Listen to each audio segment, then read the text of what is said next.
In the last week or so, I was reading in First Corinthians, and chapter 2 just really stuck on me. I ended up going back to it several days in a row and kept rereading it because it's really kind of jumping out that I think we're misinterpreting this in most of the teaching I've ever heard.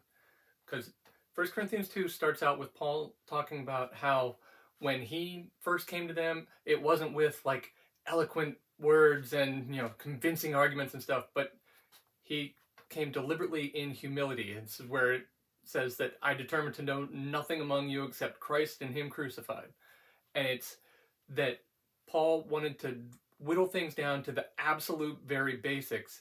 And he explains that it's I didn't want you to be won over by good arguments, by my compelling speaking or anything like that. And I wanted it to purely be the power of God, so that that's what you're hanging your hat on, if you will.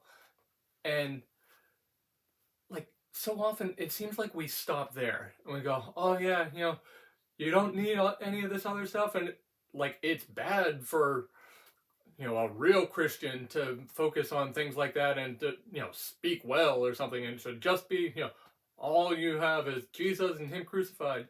And granted, Jesus and Him crucified and the power of God, these are very fantastic and worthwhile things. But Paul doesn't say that he stops there.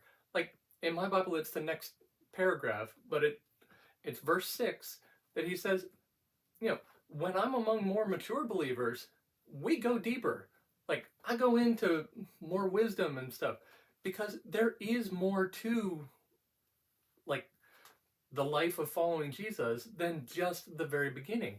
Like, we start out at like kindergarten level, and so many people never go beyond that, never want to go beyond that, and there's a lot of people who act like it's not appropriate to urge someone beyond that.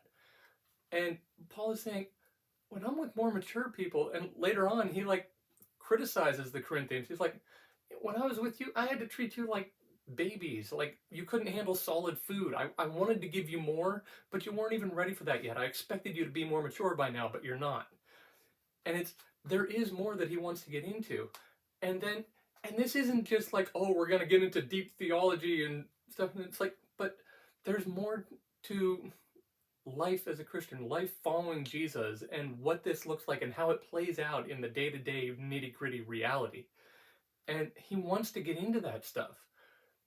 And then it goes even farther than that, because we get like the famous verse just a little couple verses later where it talks about what no eye has seen, no ear has heard, hasn't even entered into our thoughts what God has planned for us. And again, so many people stop on that and say it's like, oh, it's more than you could possibly understand, more than you could imagine, and so they don't even try. But again, that's not what Paul is saying. You read to the very next verse, and he's saying, but it's to us that this stuff has been revealed. And he's contrasting like life with and without the Holy Spirit. And he's like, everybody who was trying to do this before under the power of the law and all they had was that, like they couldn't get there. But now that we have the Spirit, and he goes in and explains, like it's actually the mind of Christ. Like God's own thoughts are available to us through the Holy Spirit, because the Holy Spirit is God and can communicate and share that.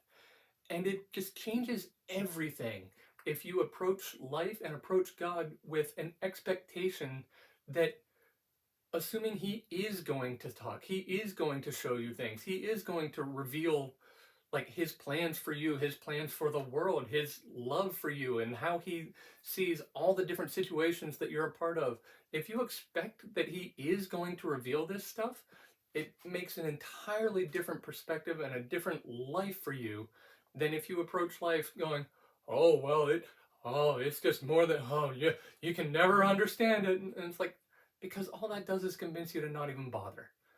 And it's Paul is not saying like, oh yeah, all I had was stripped everything away to be just the bare basics, and we can't possibly understand it. He's not saying that, but that seems to be the message that we so often take from this passage. What he is saying is like, yeah, I started there, but I want to take you farther. And these things that seem so mind-boggling, you couldn't even like try to think about it, much less understand it, is exactly the stuff that he's saying. The Holy Spirit reveals this stuff to us directly. We now have the ability to understand these things through the Holy Spirit. And that is the thing that, like, he's trying to encourage you to take hold of that and, celebrate and cherish what the Holy Spirit is and can do in your life.